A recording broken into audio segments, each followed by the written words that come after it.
ಶ್ರೀ ಗುರುಭ್ಯೋ ನಮಃ ಪರಮಗುರುಭ್ಯೋ ನಮಃ ಶ್ರೀಮದಾನಂದತೀರ್ಥಭಗವತ್ಪಾದಾಚಾರ್ಯ ಗುರುಭ್ಯೋ ನಮಃ. ಹರಿ ಓಂ. CS ಅಷ್ಟವನ್ನು ವೀಕ್ಷಿಸುವ ವೀಕ್ಷಕರಿಗೆ ಆತ್ಮೀಯ ಸ್ವಾಗತ. ನಮ್ಮ ಚಾನಲ್ನು ಸಬ್ಸ್ಕ್ರೈಬ್ ಮಾಡಿ ಎಲ್ಲರಿಗೂ ಶೇರ್ ಮಾಡಿ. ನಾಸ್ತಿ ನಾರಾಯಣ ಸಮಂ ನ ಭೂತಂ ನ ಭವಿಷ್ಯತಿ ಏತೇನ ಸತ್ಯವಾಕ್ಯೇನ ಸರ್ವಾರ್ಥಃ ಸಾಧಯಾಮ್ಯಹಂ. 2025 ಇಸ್ವಿ ಆಗಸ್ಟ್ ತಿಂಗಳಲ್ಲಿ ಮಕರ ರಾಶಿಯವರ ಮೇಲಾಗುವ ಫಲಗಳ ಬಗ್ಗೆ ಒಂದು ವಿಚಾರವನ್ನು ಮಾಡೋಣ. ಈ ಮಕರ ರಾಶಿಯವರಿಗಂತೂ ಬಹಳ ದೊಡ್ಡ ಫಲ. ಏನಪ್ಪ ಅವರಿಗೆ ಅಂದರೆ, ಆ ಮಕರ ರಾಶಿಯವರ ಮನೆ ಮೇಲೆ ದೃಷ್ಟಿ ಬಿದ್ದಿರೋದು ಯಾರ್ದೋ? ಬುಧ ಮತ್ತು ಶುಕ್ರರು. ಬುಧನೂ ಸ್ನೇಹಿತ, ಶುಕ್ರನೂ ಮಿತ್ರ. ಬೇಕಾದಷ್ಟು ಅನುಕೂಲ ಆಗುತ್ತೆ ಆ ಮನೆ ಮೇಲೆ. ಅಂತಹ ಪವರ್ ಕೊಡುವಂತಹ ಯೋಗ ಅದು. ಈ ಬುಧ ಶುಕ್ರದ ದೃಷ್ಟಿಯಿಂದ ಧನವಂತರಾಗ್ತೀರಿ, ವಿದ್ಯಾವಂತರಾಗುವಂಥ ಯೋಗ, ಭೂಮಿ ಮನೆ ಅಧಿಕಾರವಂತರಾಗುವಂಥ ಯೋಗ, ಬಹಳ ಶುಭ ಯೋಗ ನಿಮ್ಗೆ ಚೆನ್ನಾಗಿದೆ ಆಗಸ್ಟಲ್ಲಿ. ಮಕರ ರಾಶಿಯವರಿಗಂತೂ ವಿಪರೀತ ಲಾಭ, ಫಸ್ಟ್ ಕ್ಲಾಸ್ ಲಾಭ ಚೆನ್ನಾಗಿದೆ. ವಿಶೇಷವಾಗಿ ಉತ್ತಮ ವಧುವರರು ಸಿಗ್ತಾರೆ, ಅದು ಒಂದು ಒಳ್ಳೆ ಜನ. ಹಾಗೂ ಸ್ತ್ರೀ ಮೂಲಕ ಭಾಗ್ಯೋದಯ ಆಗ್ತದೆ ನಿಮ್ಗೆಲ್ಲರಿಗೂ. ಹೊಸ ಹೊಸ ಉದ್ಯೋಗ ಸಿಗುವಂತಹ ಚಾನ್ಸಸ್ಸು. ರಾಜಕೀಯದಲ್ಲಿ ಒಳ್ಳೆ ವಿದ್ಯೆಯನ್ನು ಕಲಿತೀರಿ, ಇದರಿಂದ ಮುಂದೆ ಬಹಳ ಒಳ್ಳೆ ಫಲವನ್ನು ಪಡಿತೀರಿ. ರಾಜಕೀಯಕ್ಕೆ ಸೇರಿ ಮುಂದುವರಿಬೇಕಂದ್ರೆ ಇವಾಗ ಪ್ರಯತ್ನ ಮಾಡಿರಿ ಮಕರ ರಾಶಿಯವರು. ಒಳ್ಳೆ ವಿದ್ಯೆ ಬರ್ತದೆ, ಒಳ್ಳೆ ಗುರುಗಳು ಸಿಗ್ತಾರೆ, ರಾಜಕೀಯದಲ್ಲಿ ಅನುಕೂಲ ಆಗ್ತದೆ. ಆರೋಗ್ಯ ವಿಚಾರದಲ್ಲಿ ಸ್ವಲ್ಪ ಗಮನವನ್ನು ಕೊಟ್ಕೊಳ್ಳಿ. ಸರ್ಕಾರ ಉದ್ಯೋಗಗಳಿಗೆ ಪ್ರಯತ್ನ ಮಾಡಿ ಸಫಲರಾಗ್ತೀರಿ. ಯಾರ್ಯಾರು ಗೌರ್ಮೆಂಟ್ ಕೆಲಸ ಮಾಡೋಕ್ಕೆ ಇಷ್ಟಪಡ್ತಾ ಇದ್ದೀರೋ ಅವರೆಲ್ಲ ಅಪ್ಲಿಕೇಶನ್ಗೆ ಪ್ರಯತ್ನ ಮಾಡಿ, ಅನುಕೂಲ ಆಗ್ತದೆ. ಮತ್ತು ಸರ್ಕಾರದಿಂದ ಅನೇಕ ಲಾಭಗಳಾಗುವಂಥ ಚಾನ್ಸಸ್ ಚೆನ್ನಾಗಿದೆ. ಮತ್ತು ಉದ್ಯೋಗದಲ್ಲಿ ಪ್ರಗತಿಯನ್ನು ಕಾಣ್ತೀರಿ. ಹೆಚ್ಚು ಪ್ರಯಾಣಗಳಾಗ್ತದೆ, ಹೋಗಬರೋಕ್ಕಾಗ್ತದೆ, ಹೋಗಿ ಬಂದು ತೊಂದರಿಲ್ಲ. ಭೂಮಿ ಮನೆ ಆಸ್ತಿಯನ್ನು ಪಡೆಯುವಂತಹದ್ದು, ಅಧಿಕಾರ ಸಿಗುವಂತಹದ್ದು ಇವೆಲ್ಲ ಚೆನ್ನಾಗಿದೆ. ಧರ್ಮದ ವಿಚಾರವನ್ನು ಮಾಡಿ ಆದಷ್ಟು. ಸಂಪಾದನೆಗಂತೂ ತೊಂದರೆ ಬರೋದಿಲ್ಲ, ಅನುಕೂಲ ಆಗ್ತದೆ. ಆದರೆ ನಿಮಗಿರುವಂಥದ್ದು ಗುಣ, ಒಂದು ಕೆಟ್ಟ ಗುಣ ಯಾವುದಪ್ಪ ಅಂದರೆ ಕೋಪ. ಅದು ವಿಶೇಷವಾಗಿ 2ನೇ ಮನೆಯಲ್ಲಿ ರಾಹು ಪ್ರವೇಶ ಮಾಡೋದ್ರಿಂದ ಮಾತಾಡಿದ್ರೆ ಉರಿ ಬೀಳ್ತೀರಾ, ಮಾತಾಡಿ ಕೋಪ ಮಾಡ್ಕೊತೀರಾ. ಕೋಪ ತಾಪಗಳಿಂದ ಏನಾಗಿದೆ ನಿಮಗೆ ನೀವೇ ಅರ್ಥ ಮಾಡ್ಕೊಳ್ಳೋದು, ನಷ್ಟಗಳು ಅನುಭವಿಸ್ತಾ ಇದ್ದೀರಾ. ವಿಶೇಷವಾಗಿ ಕೋಪ ಮಾಡ್ಕೊಂಡು ಮಾತಾಡೋಕ್ಕೆ ಹೋಗಬೇಡಿ, ಜನಗಳ ಹತ್ರಿಗೆ ನಷ್ಟಗಳಾಗ್ಬಿಡ್ತದೆ. ಮತ್ತು ಜಗಳಗಳು ಸುಮ್ಮನೆ ಜಗಳ ಜಾಸ್ತಿ. ಒಳ್ಳೆ ಫಲ ಕೊಡ್ತಾ ಇದ್ದಾನೆ ಭಗವಂತ. ನೀವು ಯಾವುದೋ ಸಣ್ಣ ಜಗಳದಲ್ಲಿ ನಿಮ್ಮ ಜೀವನವನ್ನೇ ಹಾಳು ಮಾಡ್ತೀರಿ. ಹಾಗಾಗಿ ಆದಷ್ಟು ಜಗಳಕ್ಕೆ ಅದನ್ನು ಹೋಗಬೇಡಿ, ಅಲ್ಲಿಗಲ್ಲಿಗೆ ಬಿಟ್ಟುಬಿಡಬೇಕು. ಮತ್ತು ಸೋದರರಿಂದ ನಷ್ಟಗಳಾಗ್ತದೆ, ಅಣ್ಣ ತಮ್ಮಂದರು ಸಹದಿಂದ ಸ್ವಲ್ಪ ನಷ್ಟಗಳಾಗ್ತದೆ. ಮತ್ತು ವಿಶೇಷವಾಗಿ ಬೇಡವಾದ ಪ್ರಯಾಣವನ್ನು ಮಾಡೋಕ್ಕೆ ಹೋಗಬೇಡಿ. ಎಲ್ಲೋ ಏನೋ ಕೆಟ್ಟ ಕೆಲಸಗಳು ಹೋತಂತ, ಅದು ಏನೋ ಒಂಥರ ಶೋಕಿಗೆ ಹೋಗುವಂತಹ, ಅದು ಬೈಕ್ಗಳು ಓಡಿಸ್ಕೊಂಡದು, ಕಾರುಗಳು ಓಡಿಸ್ಕೊಂಡದ್ದು ಭಾಳ ಹುಷಾರು. ಪ್ರಯಾಣದಲ್ಲಿ ಅಪಘಾತಗಳಾಗ್ತದೆ, ಅಂದರೆ ಸೀರಿಯಸ್ ಅಪಘಾತಗಳಾಗ್ತದೆ. ಬೇಡ, ಶೋಕಿ ಜೀವನಕ್ಕೆ ಹೋಗಬೇಡ, ಓಡಿಸ್ಬೇಡಿ. ಏನಾದ್ರು ಕೆಲಸ ಇತ್ತು ವ್ಯವಹಾರಕ್ಕೆ ಹೋಗಿ ಬನ್ನಿ. ಅವೇಳೆವತ್ತು ಸಂಚಾರ ಮಾಡೋಕ್ಕೆ ಹೋಗಬೇಡಿ. ಯಾವುದೋ ಒಂದು ಶೋಕಿಗೆಲ್ಲ ಗಾಡಿ ಎತ್ಕೊಂಡು ಹೋಗಬೇಡಿ, ಭಾಳ ಅಪಾಯಗಳಾಗ್ತದೆ. ಇದರಿಂದ ವಿಪರೀತ ಖರ್ಚುಗಳಾಗ್ತದೆ. ದುಡ್ಡುಗಳು ನೋಡಿ ದೇವ್ರು ಕೊಡ್ತಾ ಇದ್ದಾನೆ, ಅದನ್ನು ಉಳಿಸ್ಕೊಳ್ಳಿ. ಬಂತು ಅಂತೇಳಿ ಹಾಳು ಮಾಡಿದ್ರೆ ಏನು ಪ್ರಯೋಜನ ಆಗ್ತದೆ? ಹಾಗಾಗಿ ವಿಶೇಷವಾಗಿ ಕೆಟ್ಟ ಖರ್ಚುಗಳು ಜಾಸ್ತಿ ಆಗ್ತದೆ, ಹುಷಾರಾಗಿರಬೇಕಾಗ್ತದೆ. ಯಾರು ಸಂತಾನ ಅಪೇಕ್ಷೆ ಹೇಳಿದ್ದೀರಿ ಅವರಿಗೆ ಒಂದು ಶುಭ ಸುದ್ದಿಗಳಾಗುವಂಥ ಭಾಳ ಚೆನ್ನಾಗಿದೆ. ಉದ್ಯೋಗದಲ್ಲಿ ಕೈ ತುಂಬ ಸಂಪಾದನೆ ಆಗ್ತದೆ, ಒಳ್ಳೆ ದುಡ್ಡಿಗೆ ಯಾವ ಕಾರಣಕ್ಕೂ ಕಷ್ಟ ಬರೋದಿಲ್ಲ.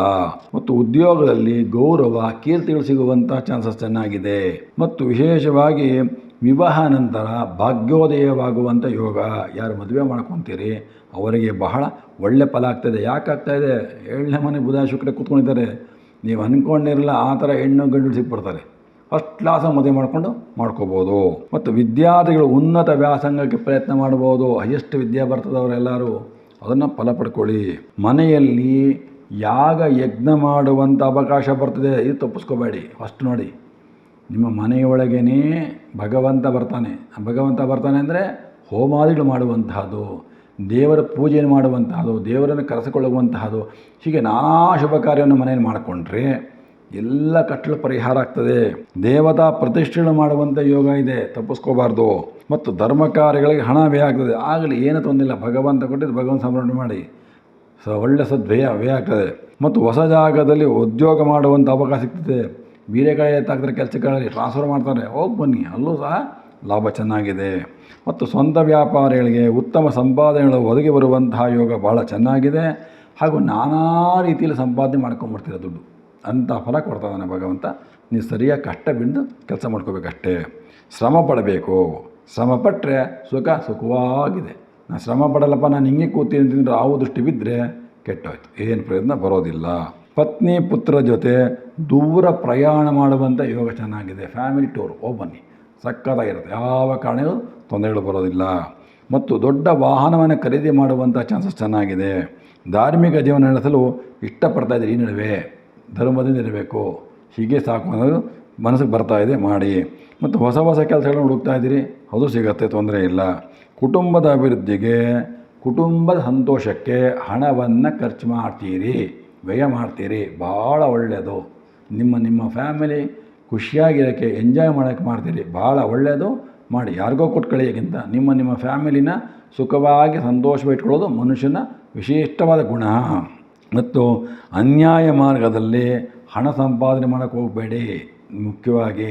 ಯಾಕೆಂದರೆ ದ್ವಿತೀಯ ರಾಹು ನಿಮಗೆಲ್ಲರಿಗೂ, ತೃತೀಯ ಶನಿ ಸ್ವಲ್ಪ ಎಲ್ಲೋ ಬರುತ್ತೆ. ಯಾವುದೋ ಅನ್ಯಾಯ ದುಡ್ಡುಗಳೆಲ್ಲ ಪ್ರಯತ್ನ ಮಾಡೋಕ್ಕೆ ಹೋಗಬೇಡಿ, ಅದರಿಂದ ಮುಂದೆ ಭಾಳ ಕಷ್ಟ ಆಗ್ತದೆ. ಮತ್ತು ಅಪಾಯಗಳ ಭಯ ಜಾಸ್ತಿ ಆಗ್ತದೆ, ಅದರಿಂದ ಅಪಾಯಗಳು ಹೆಚ್ಚು. ಮತ್ತು ಇದರಿಂದ ಜನ ಅಭಿಚಾರ ದೋಷಗಳು ಮಾಡಿಬಿಡ್ತಾರೆ. ನಿಮ್ಮ ಒಂದು ಸಂಪಾದನೆ ಸಹಿಸೋಕ್ಕಾಗಲ್ಲ ಜನಕ್ಕೆ, ಹೊಟ್ಟೆ ಉರಿ ಬಂದೋಗ್ತದೆ. ಎಲ್ಲಿ ತಂದ, ಹೇಗೆ ಮಾಡ್ದ, ಹೇಗೆ ಬೆಳೆದ ಅಂತ. ಇದೆಲ್ಲ ಹಿಂದೆ ಕಷ್ಟ ಬಿದ್ದು ಯಾರು ನೋಡಿರಲ್ಲ. ಇವಾಗ ಬೆಳೆದು ನೋಡ್ತಿರಲ್ಲ, ಅವ್ರು ತಡ್ಕೊಳಕ್ಕಾಗೋದಿಲ್ಲ. ಹಾಗಾಗಿ ಇದೆಲ್ಲ ಯಾಕಾಗತ್ತಂದರೆ ನಿಮ್ಮ ರಾಶಿಯ ಮೇಲೆ ಇರತಕ್ಕಂಥ ಫಲ, 2ನೇ ಮನೆ ರಾಹುವಿನ ಫಲ. ಹಾಗಾಗಿ ಆದಷ್ಟು ತೋರ್ಸಕ್ಕೆ ಹೋಗಬೇಡಿ, ಅಪಾಯಗಳು ತರ್ಸ್ಕೊಳಕ್ಕೆ ಹೋಗಬೇಡಿ. ಮತ್ತು ಯಾರು ದೊಡ್ಡ ಶತ್ರುಗಳು ಮಾಡ್ಕೊಳ್ಳೋಕೆ ಹೋಗಬೇಡಿ, ಆದಷ್ಟು ಅವಾಯ್ಡ್ ಮಾಡಿ.